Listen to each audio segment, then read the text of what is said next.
Алхамдулиллахи Раббил Аламин, вассалату вассаламу аля сайдина Мухаммадин ва аля алихи ва асхабихи ажмаин. Барша мақтаулармен мадақтар әлемдердің Раббысы болған Аллаға тән.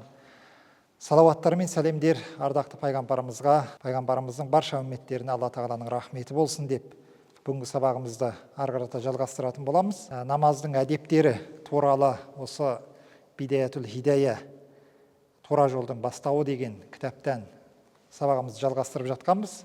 Соның мынау жамағатпен намаз оқудың бір әдептері бар екен, сол жөнінде сол жерге келгенбіз. Жалпы имам болған адам неге көңіл бөлу керек?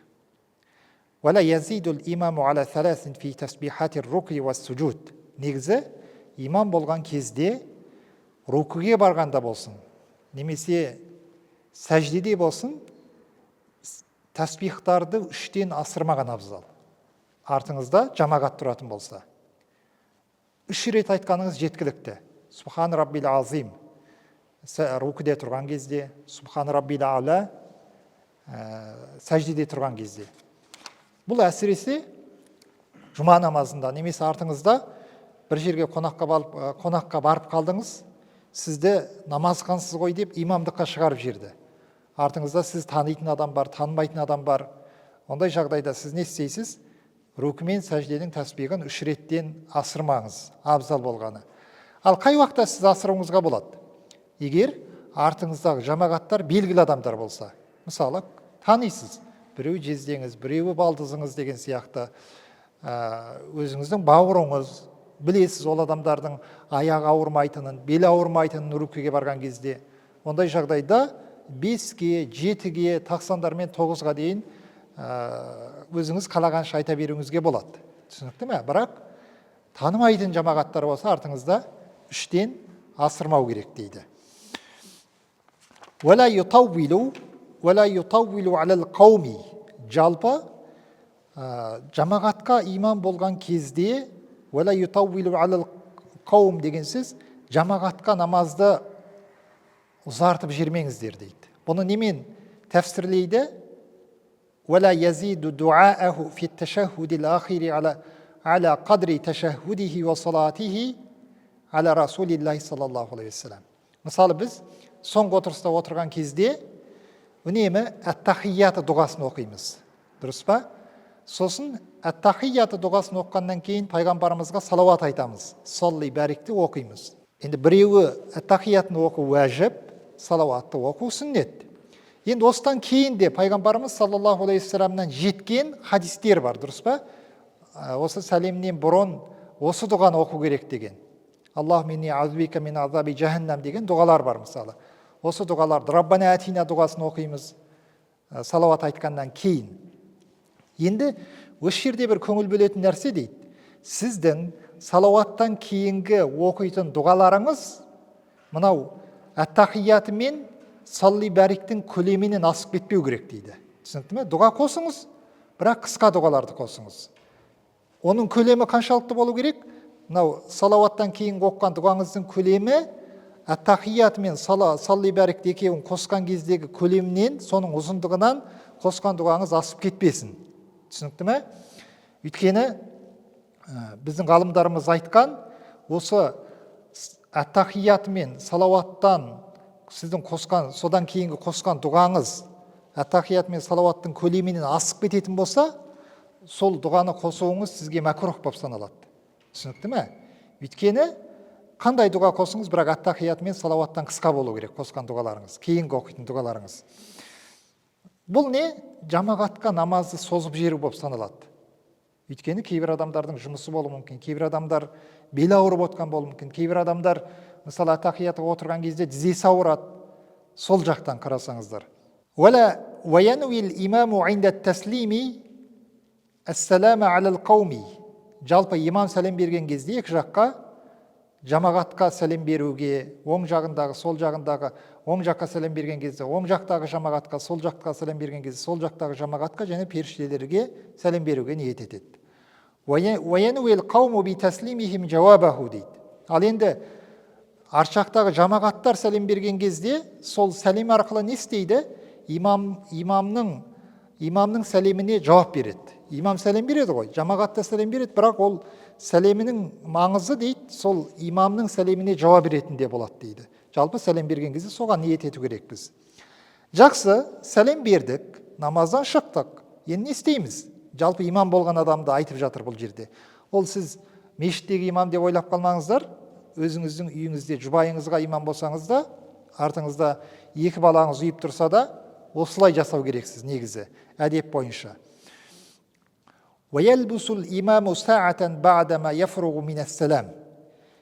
Сәлем бергеннен кейін имам болған адам кішкене отырады дейді.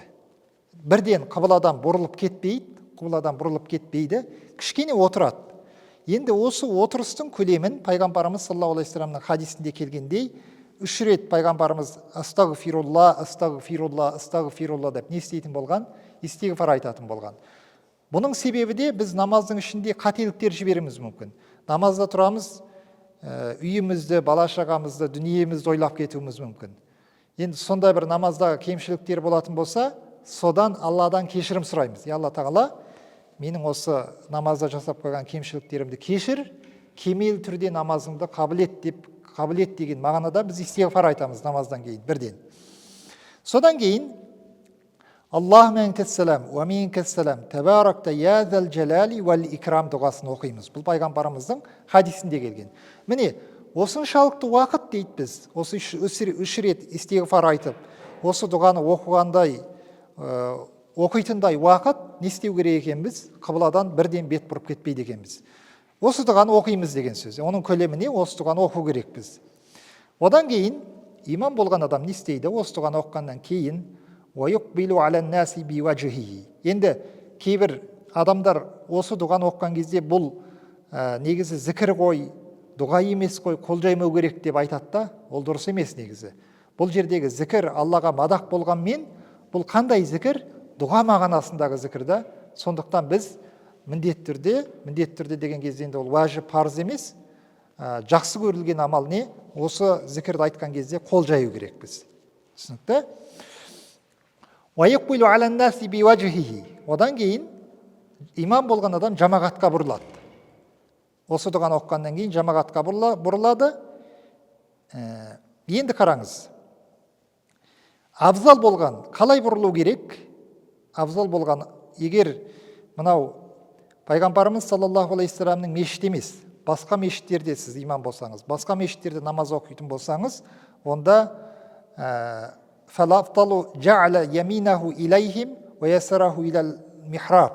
оң жағыңыз жамағатқа қарап тұрады да, сол жағыңыз михрабқа, мынау имам намаз оқып тұратын жер бар ғой, сол жаққа қарата бұрылу керек. Имамдардың барлығы не істейді? Солай бұрылады, қарасаңыз. Оң жағыңыз жамағатқа қарап тұрады да. Ал егер пайғамбарымыз саллаллаху алейхи вассаламның Мединедегі мешітінде сіз намаз оқып, артыңызда бір 2 адам болса да имам болатын болсаңыз, онда керісінше жасайсыз. Оң жағыңыз қай жаққа қарау керек? Пайғамбарымызға қарау керек те, сол жағыңыз жамағатқа қарау керек. Не үшін? Пайғамбарымызға құрмет ретінде. Пайғамбарымызды сол жағымызға алмаймыз, оң жағымызға аламыз да, көрдіңіз бе? Басқа мешіттерде жамағатқа құрмет ретінде. Енді ولا يلتفت إن كان خلفه نساء لينصرفن أولا. Егер артыңызда дейді, әйелдер жамағаты болатын болса, көрініп тұрған жерде, онда имам болған адам не істемейді? Жалпы жамағатта, кез келген бір жерде, сонда бір мешіттер болуы мүмкін, ауылды жерлерде болсын, артында мысалы көрініп тұратын жерде, кішкентай бір мешіттің бұрышында болады, әйелдердің намаз оқитын жері, дұрыс па? Олар шығып кетпейінше сіздер артқа бұрылмаңыздар дейді. Әйел адамдарға абзал болған нәрсе не? Сүннет болған нәрсе, сәлем бергеннен кейін бірден мешіттен шығып кету керек. Олар жаңағы тәсбих тартып, жаңағы дұғасын жасап күтіп отыру қажет емес. Себебі ер адамдармен бірге шығып сондай бір ыңғайсыз жағдай болып қалуы мүмкін, бір есік болатын болса. Сондықтан сіздер бірден артқа бұрылмай, анау ар жақтағы әйелдер жамағатының шығып кетуін мешіттен күтіңіздер дейді. Әдеп бойынша негізі.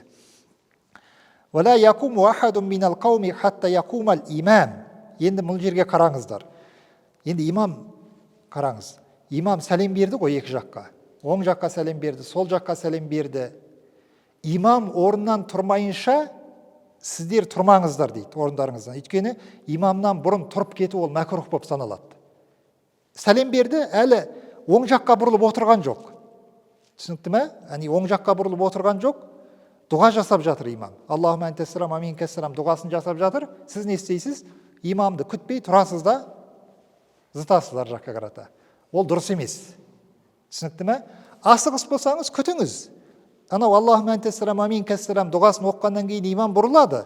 Содан кейін шыға беріңіз. Бірақ жолда болса да тәсбихіңізді тарту керексіз негізі. Міне, сондықтан бұған көңіл бөлу керекпіз. وينصرف الإمام حيث شاء عن يمينه أو شماله واليمين أحب إلي واليمين أحب إلي ولا يخص الإمام نفسه بالدعاء في قنوت الصبح بل يقول اللهم اهدنا. Енді Шафии мазхабы бойынша негізі мынау таң намазында құнут дұғасын оқиды. Енді бұл жерде айтып жатыр, сол жалпы дұға оққан кезде қараңыздар, имам болдыңыз ба, дұға оққан кезде, намаздан кейін бата жасаған кезде тек қана өзіңізге жасамаңыз дейді. Яғни Алла тағала маған бере көр, маған сүйте көр деп емес, жалпы жасау керексіз да, Алла тағала бізге бере көр, Алла тағала біздің күнәмізді кешіре көр, Алла тағала біздің амал дәптерімізден күнәләрімізді өшіре көр деп көпшілік сыйғада жасау керексіз. Жамағатты дұғаға қосу керексіз. Менің емес. Жалпы. Өйткені сіз көпшілік үшін дұға жасап жатсыз да ол жерде. Бұған көңіл бөлу керексіз. Бір адам болса да артыңызда ұйып тұрған, екі адам болса да. Енді уәлә яқифул мәъмум вахтаху. Жалпы қараңыздар. Мынау мешітке келдіңіз, бір қатар жамағат тұр. Толып тұр бір қатар. Енді кіріп кетейін десеңіз, уәлә яқифул имам вахтаху бәл ядхулу фи саффи ау яжурру иля нафсихи гайраху. Имам, жамағат болған адам не істемейді? Бірінші қатар толып тұратын болса, екінші қатардан сіз бірден не істемейсіз? Бастап кетпейсіз. Бірден бастап кетпейсіз. Анау бірінші қатардағы біреуді өзіңізге тарту керексіз негізі. Түсінікті ме? Екінші қатардан не істеу үшін? Сап бастау үшін. Жалғыз емес. Қандай жағдайда екінші қатардан бір өзіңіз жалғастырып кете беруге болады? Егер бірінші қатардағы адамдардың мінезін білмейтін болсаңыз сіз. Мысалы, кейбір адамдар болуы мүмкін сіз. Бірінші қатарда, бірінші сапта намаз оқып тұр, сіз егер кішкене жайлап артқа қарата тартатын болсаңыз, ол адамның мүмкін осы фихтың осы мәселесін ол білмеуі мүмкін да. Ол адам сөйлеп жіберіп, мысалы, мен не үшін тартып жатсың деп сөйлеп жіберетін болса, намаз бұзылып кетеді ол адамның. Білмейсіз. Не болмаса, мінезін білмейсіз да. Сіз артыңызға екінші қатардан сап жасау үшін тартып жассыз, бірақ ол адам ашуланып кететін болса, сіз оның мінезін білмейсіз ғой. Сол жерде ұрыс керіс шығып кетуі мүмкін да мешіттің ішінде. Сондықтан бірінші сапта тұрған адамдардың жағдайын білмейтін болсаңыз, жалғыз екінші саптан сап бастай беруіңізге болады. Енді мына жерде көңіл бөлетін нәрсе бар. Екінші саптағы бірінші сап толып кеткен жағдайда екінші сап қайдан басталады? Екінші қатар имамның артынан басталады дәл. Түсінікті ме? Өйткені сіз бірінші сапты, бірінші қатарды қай жерден бастайсыз? Имамның артынан бастайсыз ғой. Имамның артынан бастап, бірінші оң жақ, сосын сол жақ кетеді. Тура сондай, екінші сапты толтырған кезде де, екінші сапқа сап түзеп бастаған кезде де, тура имамның артынан басталады. Оң жаққа қарата, сосын сол жаққа қарата. Имамның артынан басталу керек. ولا ينبغي للمأموم أن يتقدم على الإمام في أفعاله أو يساويه. Енді жамағат болып имамға ұйып тұрған адамдардың көңіл бөлетін бір мәселесі имамнан іс-әрекеттерінде озып кетпеу керек. Мысалы, рүку жасайсыз, имаммен бірдей барасыз. Имамнан бұрын рүкуге барасыз. Әсіресе бұл сәжде жасаған кезде болады. Мысалы, имам рүкуге барады да, имам Аллаху акбар деп жай баруы мүмкін өте. Бір адамдар болады, рүкуге тез баратын. Анау имам сәждеге барғанша, анау адам сәждеге барып қояды бұрын. Ол дұрыс емес. Түсінікті ме? Егер бір рүкін бойы имамнан озып кететін болсаңыз, ол намазыңыз бұзылып кетеді. Тура сондай бар. Мысалы, екінші сәжде, бірінші сәждеден басыңызды көтересіз. Көп жағдайда екінші сәждеге барған кезде имамнан бұрын барып қояды. Ол да дұрыс емес. Әу юсауихи дейді. Имаммен тең жүру де дұрыс емес. Мысалы, рукиге барасыз. Имаммен тең да, сәждеге барасыз. Имамнан абзал болған не істеу керек? Кішкентай, аз мөлшерде имамнан кеш жүру керексіз. Түсінікті ме? Имамнан сәждеге барасыз, имамнан кейін. Сәждеден басыңызды көтересіз, имамнан кейін көтересіз. Түсінікті ме? Тура сондай рукиге барасыз, имамнан кейін барасыз рукиге. Сонда бұл ең абзал түрде жасалған руки, ең абзал түрде жасалған сәжде болады. Міне бұл қарасаңыздар, имамға ұйып тұрған кезде жамағат болып тұрған адамдардың көңіл бөлетін мәселесі. Енді біз 5 уақыт намазды осылай бітірдік. Енді жұма намазына келейік. Жалпы жұма күні жұма намазында қандай әдептер бар, қандай көңіл бөлетін істер бар. И'лам аннал жумата айдул муъминин. Сіздер біліңіздер, жұма күні жалпы мұсылмандардың ең үлкен мерекесі бұл. Жұма. Пайғамбарымыз саллаллаху алейхи вассаламның хадистерінде келеді, бұл жұма күні дейді, аптаның күнінің ең абзалы. Бұл Алланың қасында сауап жағынан негізі ораза айтпен құрбан айттан да, ораза айт күнімен құрбан айт күнінен де жоғары жұманың дәрежесі. Түсінікті ме? Біз негізі жылында бір ретін, мынау апта сайын айналып келе бергеннен кейін көбіміз жұманың қадірін білмейміз. Негізінде оның сауабы жағынан, ұлылығы жағынан қарайтын болсақ, құрбан айтпен ораза айттан да жоғары жұманың ұлылығы. Түсінікті ме? Жұманың ұлылығы дәрежесі. Сондықтан да айдул муъминин, мұсылмандардың мейрамы деп айтты Алла тағала. Мұсылмандардың мейрамы деді. Ва хуа яумун шарифун хассаллаху бихи хазихил умма. Бұл сондай бір күн, Алла тағала осындай бір ұлы күнді тек қана біздің үмметімізге берген екен. Осы үмметке, пайғамбарымыз саллаллаху алейхи вассаламның үмметіне осы жұма күнін ұлы күн қылып, сондай бір құлшылық жасайтын күн қылып берген. Енді осы күні дейді, وَفِيهِ سَاعَةٌ مُبْهَمَةٌ لَا يُوَافِقُهَا عَبْدٌ مُسْلِمٌ يَسْأَلُ اللَّهَ تَعَالَى فِيهَا حَاجَةً إِلَّا أَعْطَاهُ إِيَّاهَا. Осы жұма күні сондай бір жасырын бір уақыт бар. Пайғамбарымыз саллаллаху алейхи вассалам оны хадисінде келтірген. Қандай да бір пенде, мұсылман адам, осы дұға қабыл болатын уақытқа дұғасы сәйкес келіп қалатын болса, сол кездегі тілеген, кез келген қажетін сұраған дұғасын Алла тағала береді дейді. Яғни жұма күні сондай бір дұға қабыл болатын, дұға қайтарылмайтын уақыт бар екен. Енді ғалымдарымыз айтады, бұл күнді Алла тағала жасырып, бұл уақытты Алла тағала жасырып қойған. Оны ешбір ғалым, ешбір дін ғалымы осы жерде деп айтпаған. Дәп басып. Бірақ жорамал бар. Осындай уақытта болуы мүмкін деген. Бұны кейбір ғалымдар не деді?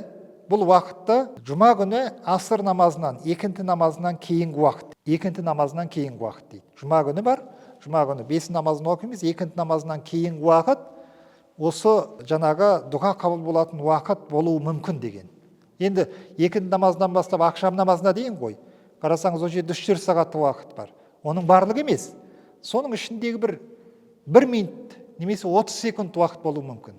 Қысқа ғана уақыт ол. Кейбір ғалымдар, соның ішінде Әл-Қади Аят деген кісі, үлкен ғалым, сол кісі айтады. Бұл уақыт өте жасырын, өте аз уақыт дейді. Бұл кісі өзінің кітабында жазған, бұл уақыт имам мынау минбарға отырады ғой. Минбарға отырғаннан бастап, минбарға шыққаннан бастап, қараңыз, құтпа оқуға. Сол жерден басталады да, имам жұма намазын бітіріп, екі жаққа сәлем бергенге дейінгі уақыттың аралығында деген. Сол уақыттың аралығында кішкентай бір уақыт, аз ғана бір уақыт деп бұл кісі өзінің иштихатын жасаған болатын. Міне, сондықтан да жалпы біздің айтқымыз келгеніне өзі ақшам намазын, бейсенбі күні ақшам намазынан бастап, жұма күнінің уақыты кіреді ғой. Дұрыс па? Бейсенбі күні ақшам намазынан бастайды да, ислам күнтізбесі бойынша түн бұрын жүреді. Мысалы, бүгінгі түн, ертеңгі күннің түні бұл. Ақшам намазынан бастап біз дұғаны көбейту керекпіз да, зікірді көбейту керекпіз. Ертеңгі ақшам намазы кіргенше. Не үшін? Өйткені біздің сол бір жасап жатқан дұғамыз, айтып жатқан салауатымыз сол уақытқа сәйкес келіп қалса егер, біздің дұғамыз қабыл болып кетеді. Кез келген дұғаларымыз. Сондықтан да ғалымдарымыз айтқан, бұл кісі айтады өзінің кітабында, «Фастаидда лаха мин яумил хамиси». Сіз жұма күніне бейсенбі күннен бастап дайындалыңыз дейді. Қандай жақтан біз дайындалу керекпіз? Битанзифи сияб, не істеу керекпіз? Битанзифи сияб, киіміңізді тазалаңыз дейді. Ертеңгі енді мейрам ғой, ұлы күн, жұма күні бір жақсы киімдерімізді киейік. Және бикасрати тасбих вал истигфар. Тасбих, Алланы мадақтайық көп. Көп астағфирулла, Аллаға истигфар айтайық. Күнәмізден кешірім сұрайық жұма күні. Ашиятал хамиси фа иннаха саатун туази фил фадли саата яумил джумаати. Неден бастап деді? Сол ақшам намазынан бастап деді. Оның мақсаты не? Не үшін біз тәсбихті көбейтеміз, салауатты көбейтеміз, зікірді көбейтеміз? Себебі сол анау кішкентай бір дұға қабыл болатын уақыт бар, соған сәйкес келтіру үшін. Енді мынандай нәрсе бар. Негізі біздің фиқ қағидалары бойынша жұма күні жалғыз күн ораза ұстау мәкрух болып саналады. Мысалы, жұма күні сіз бейсенбі күні ұстамайсыз, не болмаса сенбі күні ұстамайсыз, тек қана жұма күні жалғыз күн ораза ұстау мәкрух. Бірақ қай кезде мәкрух болмайды? Егер сіз бейсенбі күнімен бірге, мысалы бейсенбі күні ораза ұстадыңыз, ертесінде жұма күні қоса беруіңізге болады. Не болмаса, жұма күні ораза ұстадыңыз, сенбі күні қосып ұстайтын болсаңыз бола береді. Жұма күні ораза ұстауға. Түсінікті? Онда ол мәкрух болып саналмайды. Фаида тала алайка субх. Жұма күні таң атырдыңыз. Фағтасил. Ғұсыл алыңыз дейді негізі. Жұма күні ғұсыл алу, жалпы бой дәрет алу. Ешқандай сонда керектеретін жағдай болмаса да, жұманың құрметіне бой дәрет алып, үлкен ғұсыл дәрет алып қою, ол сүннет болып саналады. Пайғамбарымыздың сүннеті, сіз сауап аласыз. Өйткені фаинна ғұслал жұмғати уәжибін ала күлли мұхталимин, әй сәбитун муәккадун. Өйткені енді біздің ханафи мазхабы бойынша осы әрбір балиғат жасына толған адам үшін, ол әйел адам болсын, ер адам болсын, жалпы жұма күні ғұсыл алу ол сүннет амал. Жалпы бір бой дәрет алу. Енді қараңыз. ثم تزين بالثياب البيض فإنها حب الثياب إلى الله تعالى. Жалпы киім алған кезде дейді, көбінесе не істеу керек біз? Имам Термизидің хадисінде келеді, көбінесе ақ киімді талдаңыздар дейді. Түсінікті ме? Ақ көйлек киесіз, басқа не? Мысалы, ақ шалбар киесіз, енді көбінесе. Сонда бір киімдеріңіз болсын. Өйткені пайғамбарымыз саллаллаху алейхи вассаламның хадисінде келеді, Термизиде жеткен хадис бұл: «Илбису мин сиябикумул бияда, фа иннаха мин хайри сиябикум, ва каффину фиха маутакум» дейді. Өйткені сендер киім киген кезде көбінесе ақ түсті киім киюге тырысыңыздар, өйткені бұл киімдердің ең қайырлысы, және сонымен бірге дейді, ва каффину фиха маутакум. Мынау өмірден өткен кезде мәйіттерді қандай түстегі матаға орайды? Ақ түсті матаға орайды дейді. Ани мәйіттеріңді, өмірден өткен адамдарыңды ақ түсті матаға ораңдар деген пайғамбарымыздың хадисі бар. Уабалиг фи танзифи баданика бил халқи. Жұма күні ұлы мейрам болғаннан кейін денеміздегі негізі бір қырыну керекпіз да. Сақалымызды дұрыстаймыз, мұртымызды дұрыстаймыз. Және уәл-қасти уәт-тақлим. Мысалы, шашымызды қысқарту керек болса да, негізі жұма күні жасаған жақсы. Түсінікті ме? Шашымызды да. Уәт-тақлим дейді. Тырнақтарымызды алған кезде де жұма күні алған жақсы дейді, тазалық ретінде. Тырнақ алуды білесіздер ғой, қалай алу керек екендігін. Бірінші, имам Ғазали өзінің кітабында келтіреді, тырнақты алып бастаған кезде бірінші мынау сұқ саусақтан бастайсыздар да, көрдіңіз бе? Сұқ саусақтан кетеді оңғырады. Бірінші мына саусақ, одан кейін мынау, одан кейін мынау, одан кейін мынау, одан кейін бас бармақ. Түсінікті ме? Осылай қарата оң жақ қолдағы тырнақтарды алып бітіресіздер. Одан кейін сол жақ қолды алған кезде мынадан бастайсыздар да, кішкентай саусақтан бастайсыздар, шынашақтан бастайсыздар да, осылай қарата оңға қарата. Бірінші, екінші, үшінші, төртінші, бесінші. Осылай алып боласыздар тырнақтарыңызды. Мынадан былай, жер, мынадан былай аласыздар. Ал аяқтың тырнағын алған кезде қай жақтан басталады? Әдеп бойынша оң жақтағы қараңыз, аяқтың тырнағын алған кезде оң жақтағы неден бастайды?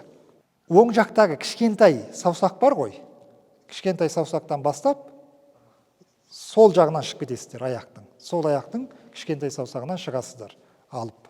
Міне осылай қарата тырнақ алудың әдебі. Уәссиуәк, тура сондай, жұма күні мисуак қолдануға тырысыңыздар дейді. Және уәсәири әнуәин назафа. Басқа да, мысалы, иіс су сеуіміз мүмкін таза, кез келген тазалық заттарыңызды жұма күні көп қолданыңыздар дейді. Уәтаттибер раиха. Әсіресе мынау жақсы иістерді көп қолданайық жұма күні. Өйткені пайғамбарымыз саллаллаху алейхи вассаламның имам Шафиидің сөзі бар. Мынандай бір айтқан сөз бар екен имам Шафиидің. Не үшін біз тазалықты жақсы көрекпіз? Мен наззафа саубуху қалла хаммуху деген имам Шафиидің сөзі бар. Кімнің киімі таза болатын болса, ол адамның қам қайғысы аз болады дейді. Уайым қайғысы аз болады, стресске түспейді дейді. Киімі таза болған адам, денесі таза жүрген адам. Және уәмән таба рейхуху зәда ақлуху деген сөз бар. Кімде-кім үнемі жақсы иістер себініп, дұрыс па? Хош иісті заттарды қолданып жүретін болса, ол адамның бір мәселелерді түсінуге деген ақылы артады дейді. Ақылына күш береді жақсы иістер адамның.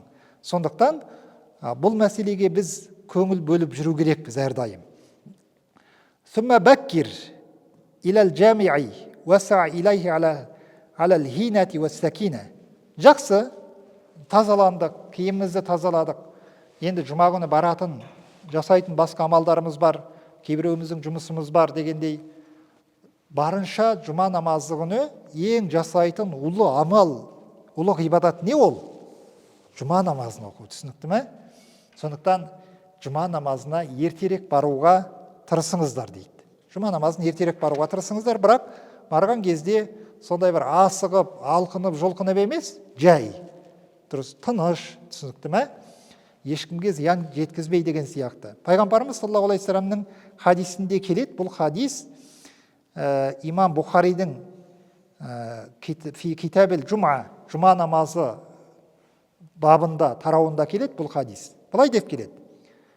Мән раха иләл жұмаати фи саатил ула. Жалпы жұма күні адам жұма намазына алғашқы уақытында баратын болса дейді. Фәкәәннәмә қарраба бәдәнәтен. Ол адамға Алла тағала бір түйе, қараңыза, садақа қылып, құрбанға шалып, садақа қылып таратып жергеннің сауабын береді екен. Вәмән раха фи саати thaniya. Кімдегім екінші бөлігінде баратын болса, мысалы жұмаға дейінгі уақытты не істейді? 5-ке бөледі, жұмаға дейінгі уақытты 5-ке бөледі. Соның екінші бөлігінде баратын болса дейді, фәкәәннәмә қарраба бақаратан. Онда ол адамға Алла тағала бір сиыр құрбандыққа шалып таратып жібергеннің сауабы ретінде сауабын жазады дейді. Вәмән раха фи салисати. Кімдегім үшінші уақытында баратын болса, жалпы үшінші қатардағы адам болып баратын болса, фәкәәннәмә қарраба кәбәшән ақрана. Ол адамға Алла тағала бір қошқар құрбандыққа шалып садақаға таратқанның сауабын жазады. Вәмән раха фи саати рабиа фәкәәннәмә қарраба дәжәжәтән. Кімдегім төртінші қатарда болып жұма намазына баратын болса дейді, онда ол адамға Алла тағала бір тауық сойып садақаға таратқанның сауабын жазады екен. Вәмән раха фи саатил хамиса фәкәәннәмә қарраба байдатан. Кімдегім бесінші бөлік көп, бесінші қатарда баратын болса дейді, ондай жағдайда не істейді? Алла тағала бір жұмыртқа садақа бергеннің сауабын жазады екен. فإذا خرج الإمام طويت الصحف ورفعت الأقلام واجتمعت الملائكة عند المنبر يستمعون الذكر. Жақсы, имам құтпа оқып үшін не істеді? Минбарға шықты. Минбарға шыққан кезде. Содан кейін барған адамдарға не істейді дейді? Негізі анау артық сауап беретін періштелердің жазып тұрған дәптері ол кезде жауылып қалады екен. Түсінікті ме? Ерте келген, кім ерте келеді екен жұмаға деген сияқты періштелер жазады ғой сауабын. Олар болды, имам минбарға шыққан кезде кітапты жауады дейді. Не істейді періштелер? Құтпа тыңдау үшін, имамның құтпасын тыңдау үшін, есту үшін кітапты жауып тастайды дейді. Яғни ерте келген адамның сауабын ала алмай қалады ол адам. Сондықтан ең болмаса мынау имам минберге шықпай тұрып мешітке үлгіріп қалуға тырысу керекпіз жұма күні. Біраз артық сауап алу үшін. وَيُقَالُ إِنَّ النَّاسَ فِي قُرْبِهِمْ عِنْدَ النَّظَرِ إِلَى وَجْهِ اللَّهِ تَعَالَى عَلَى قَدْرِ بِكُرِهِمْ إِلَى الْجُمْعَةِ. Енді кейбір ғалымдар айтқан, енді адамдардың арасындағы дейді, фи قُرْبِهِمْ عِنْدَ النَّظَرِ, Алла Тағаланың назарында адамдардың Аллаға жақыны дейді. Жұмаға қаншалықты ертерек барады, соған байланысты болады дейді, соған қаралады дейді. Кімде-кім жұмаға ертерек барып жүр, демек ол Алланың алдында жаратушының қасында кішкене дәрежесі бар адам. Пайғамбарымыз саллаллаху алейхи вассаламның хадисінде келеді: "Саласун лау я'ламун нас", үш нәрсені адам білетін болса дейді, "Ма фихинна", сол үш нәрседегі сауапты, "Ларақадул ибла фи талабихинна", соны жасау үшін түйеге мініп алып жүгіруші еді дейді да ол адамдар. Атқа мініп алып шапқылаушы еді, соның сауабына жетісіп қалу үшін. Олар не? Әл-әзан, азан айтуға. Азан айтудың сауабын білетін болса адамдар таласушы еді оған. Және уассаффил әуәл, бірінші сафтың, бірінші қатардың қадірін білетін болса дейді. Және уәл-ғаду иләл жұмға, жұма намазына ерте барудың сауабын білетін болса деп айтқан. Міне, жақсы, жұма намазына бардыңыз. Енді не істеу керексіз? Ида дахалтал жамиа фатлуби саффал әуәлі. Мешітке кірген кезде бірінші сапта болуға тырысыңыз. Бірінші сапта болуға тырысыңыз. Ертерек барыңыз, бірінші саптан орын алыңыз. Егер адамдар, сіз бардыңыз, мешіттің іші адамға толып кеткен болса, негізі иығынан аттап біреудің тізесін басып алдыңғы сапқа өтуге болмайды. Бірақ алдыңғы сапта егер орын бар, көріп тұрсыз, бос орындар бар, қалай өту керексіз? Мысалы, екі адам болатын болса, кәдімгідей жол сұрайсыз да ол кісіден. Жол сұрайсыз, біреудің иығынан аттамайсыз, біреудің тізесін баспайсыз. Жол сұрап өтіп, анау алдыңғы сапты толтыруға болады. Түсінікті ме? Оған ешқандай біреудің мазасын алған болмайсыз. Бір кемістік, ағаттық жасаған болып саналмайды. Қай уақытта ағаттық болады? Егер сіз содан рұқсат сұрамай біреудің басынан аттап, біреудің тізесін мұжып, алдыңғы сапқа баруыңыз міндет емес. Түсінікті ме? Сондықтан бұған көңіл бөлейік. Енді мынау бірінші сапқа байланысты мынандай нәрсе бар. Мынаған көңіл бөліңіздер. Сіз бірінші сапқа келдіңіз, қарасаңыз арт жағыңызда бір ақсақал отыр. Жасы үлкен. Не болмаса бір білімді адам келіп қалды арт жақта. Сіздің артыңызға. Енді сіз сол ақсақалға құрмет ретінде өзіңіздің бірінші саптағы орныңызды берсеңіз, не болмаса сол ұстазға, не болмаса сол ғалым адамға, не болмаса әкеңіз келіп қалды. Сіз бірінші сапта отырсыз, әкеңіз келіп қалды артқы сапқа. Сіз соларға құрмет ретінде шегініп кетіп, мүмкін 4-ші сапқа кетіп қалыңыз, мүмкін 5-ші сапқа кетіп қалыңыз. Анау кісілерге сіз бірінші саптағы орныңызды беретін болсаңыз дейді, онда Алла Тағала иннамал а'малу бинният деген пайғамбарымыздың хадисі бар ғой, амалдар ниетке байланысты деген. Иншалла дейді, Алла Тағала сізге де бірінші сапта намаз оқыған адамның сауабын жазады дейді. Құрмет ретінде кетіп қалатын болсаңыз, түсінікті ме? Біреуге құрмет ретінде кетіп қалатын болсаңыз, арт жақтағы сапқа. Енді намаз оқып жатқан кезде, жалпы мешітке келген кезде, намаз оқыған адамның алдынан өтуге болмайды. Түсінікті ме? Намаз оқыған адамның алдынан өтуге болмайды. Өйткені пайғамбарымыз саллаллаху алейхи вассаламның хадисі бар: "Лау я'ламул марру байна ядил мусалли маза алейхи лакана ан яқифа 40 хайран лаху мин ан ямурра байна ядейхи". Егер мынау намаз оқушының алдынан өткен адам дейді, егер соның өтудің қандай күнә екендігін білсе дейді, 40 деп келтірген. Бұны енді хадис кейбір ғалымдар не деді? 40 күн деді. Кейбіреу айтты 40 ай деді, кейбіреу айтты 40 жыл деді. Жалпы қандай болсын, мысалы 40 күн деп алайықшы. 40 күн ол адам намаз оқитын болса да дейді, сол адамның алдынан өтпей күтуші еді дейді ол адам. Көрдіңіз бе? Сондықтан намаз оқыған адамның алдынан өтуге болмайды. Енді алды деген кезде осы қандай алды бұл? Жалпы анау жерде намаз оқып тұр да, қараңыз. Сонда мынандай жерден өтуге болмай ма? Алыс жерден өтуге болады негізі. Қай жер алды болып саналады? Бұл жөнінде негізі мазхаб ғалымдарының екі көзқарасы бар. Біріншісі айтады, сәжде жасайтын жер дейді. Түсінікті ме? Мысалы, намаз оқып тұрсыз, сәжде жасайтын жерден ар жағынан өте беруге болады. Бұл жерде бір намаз оқып тұр да, ол адамның сәждесі басына бара, сәждесі жерге тиген кезде қай жерге маңдайы тиеді, соның ар жағынан өте беруіңізге болады. Сізге күнә болып саналмайды. Қай кезде күнә болады? Тура алдынан өтіп кетсеңіз сіз. Екінші көзқарастағы ғалымдар бар. Сіз мынау рүкуге барасыз ғой. Рүкуге барған кезде дейді, былай көзіңіз қай жерге дейін жетеді. Рүкуге барасыз, басыңызды еңкейтесіз ғой, басыңызды жоғары қарап тұрмайсыз, сонда мешіттің арғы бұрышына дейін көзіңіз жетеді онда. Басыңызды еңкейтіп тұрасыз. Тура көзіңіз қай жерге түсіп тұр. Ол енді кішкене алысырақ болуы мүмкін жаңағы сәжде жасайтын жерден. Соның ар жағынан өте берсеңіз болады. Ол не болмайды дейді? Ол адамның намаз оқыған кезде алды болып саналмайды дейді. Сондықтан намаз оқыған кезде, мысалы үлкен мешіттерде намаз оқып тұрсаңыз, осындай жерде егер адамдар намаз оқып тұратын болса, өте беруге болады алдынан. Енді үлкен мешіттерде жалпы мешіттерде намаз оқыған кезде болсын, немесе сахарада басқа жерде намаз оқыңыз, алдыңызға негізі бір нәрсе қойып қойыңыз. Сүтіра деп атайды, түсінікті ме? Андай мысалы кітап қоятын деген сияқты сонда бір сүтіраларды қойып қойсаңыз болады. Ал енді намаз оқыған кезде адам қай кезде мысалы намаз оқушы адам күнә алып қалуы мүмкін? Егер біле тұра бір адамдардың өтердің жолына тұрып алсаңыз.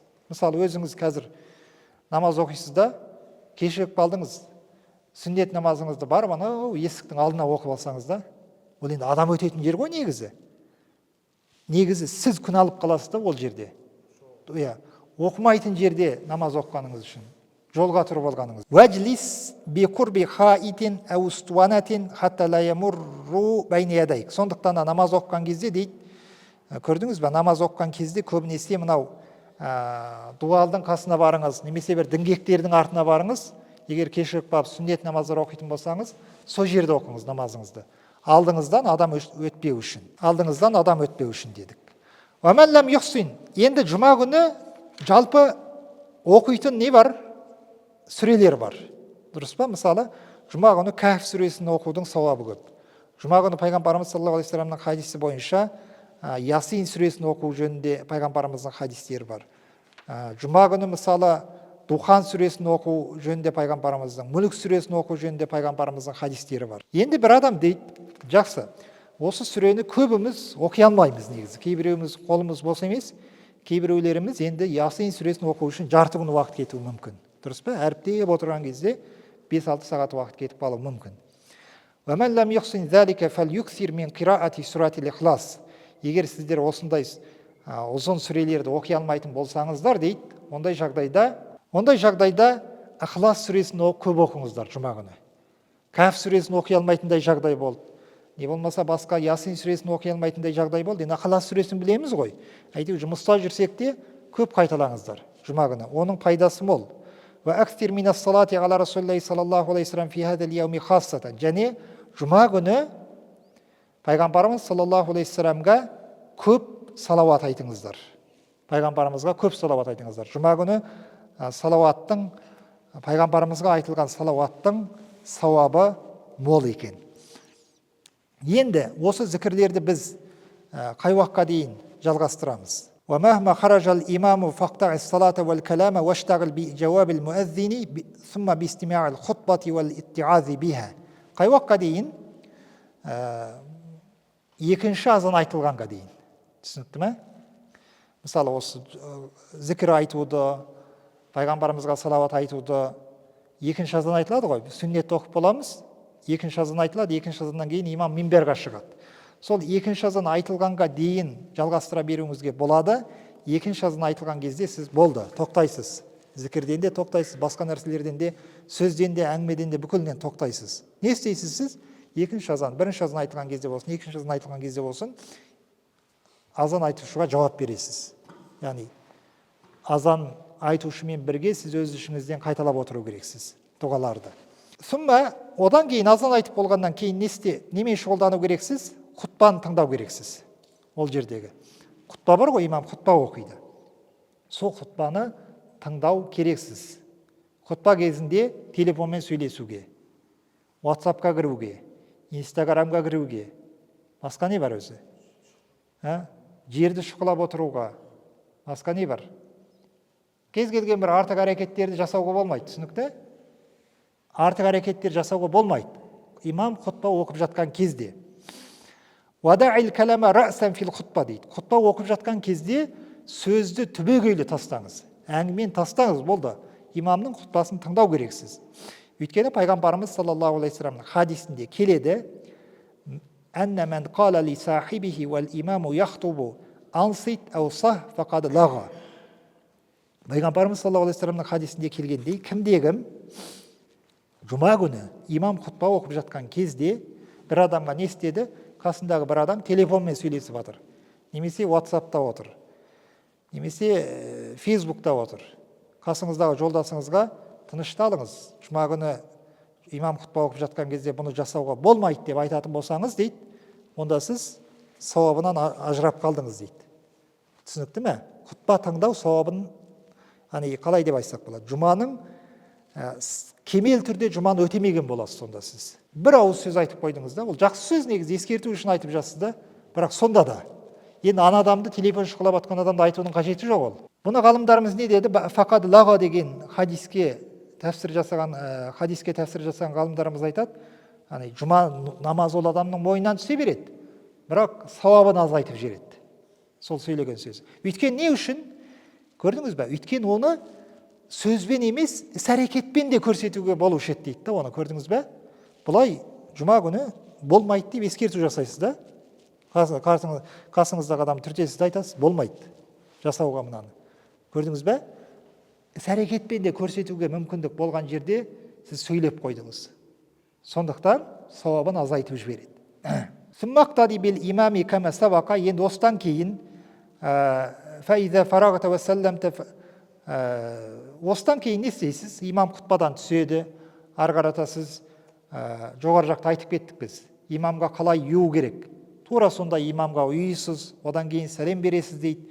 Осы жұма намазынан кейін негізі пайғамбарымыздың хадистерінде келеді, бұл кітапта келеді, негізі осы Бидаятул Хидая кітабында келгендей, жұма намазынан кейін мүмкіндік болса 7 рет Ихлас сүресін, 7 рет Фатиханы, 7 рет Ихлас сүресін, одан кейін 7 рет Фалақ Нас сүресін оқыса дейді, онда ол адамның Алланың енді қалауымен ол адам осы жұмадан келесі жұмаға дейін бір күнәға беріліп, күнәға түсіп кетуден Алла Тағала қорғайды дейді, және осы оқыған дұғалары ол адамның шайтанға қорған болады дейді. Көрдіңіз бе? Шайтаннан қорған болады, сауыт болады осы оқып тұрған дұғалары. Сондықтан бұған көңіл бөлу керекпіз. Жұма намазын оқып бітіргеннен кейін сүмма салли бa'дал жұмаати ракаатайни. Жұма намазынан кейін не бар? Жұма намазынан кейін пайғамбарымыздың бұл жөнінде хадистері келген. 2 рәкат оқу, 2 рәкат сүннет бар деген, 6 рәкат оқу керек деген, 4 рәкат оқу керек деген пайғамбарымыздың хадистері бар. Бірақ біздің ғалымдарымыз не істеді? Көбінесе 4 рәкатты алған бұл жерде. Яғни жұма намазынан кейін 4 рәкат сүннет бар. Парызын бітіргеннен кейін сол сүннетті оқу керек біз. Осы сүннетті бітіргеннен кейін сүмма лазимил масжиди илал мағриби ау илал аср. Жалпы егер қолыңыз бос болатын болса, енді көбінесе басқа елдерде көбінесе жұма күні демалыс болады, қарасаңыздар. Мүмкіндігіңіз болса дейді, жұма күнін көбінесе ғибадатпен өткізіңіз. Енді жұмысыңыз жоқ болатын болса, сол ақшам намазына дейін, ең болмаса 2 намазына дейін кішкене Құран оқып, салауат айтып, солай өткізіңіз дейді да уақытыңыз. Өйткені анау дұға қабыл болатын кішкентай уақытты әрдайым не істеу керекпіз? Іздеу керекпіз. فَعَسَ أَنْ تُدْرِكَهَا وَأَنْتَ خَاشِعٌ لِلَّهِ تَعَالَى مُتَذَلِّلٌ مُتَضَرِّعٌ. Өйткені сіз сол дұға жасап жатқан кезде, салауат айтып жатқан кезде, сол уақытқа сіздің айтқан салауатыңыз, тартқан тәсбихіңіз сәйкес келіп қалуы мүмкін. Жалпы енді біздің жұма намазына қатысты айтатын әдептеріміз осыған дейін болсын. Ораза айы әлі бар ғой, бірақ сонда да оразаның әдептері жөнінде ары қарата кішкене жалғастыратын боламыз осы кітаптан, Алла нәсіп қылса. Алла тағала баршамызға естіген, білген ілімдерімізбен амал жасауды, ең баста осы алып жатқан ілімдеріміз екі дүниемізге қайырлы болуды Алла тағала нәсіп етсін. ربنا آتنا في الدنيا حسنة وفي الآخرة حسنة وقنا عذاب النار ربنا اغفر لي ولوالدي وللمؤمنين يوم يقوم الحساب برحمتك يا أرحم الراحمين. الله أكبر.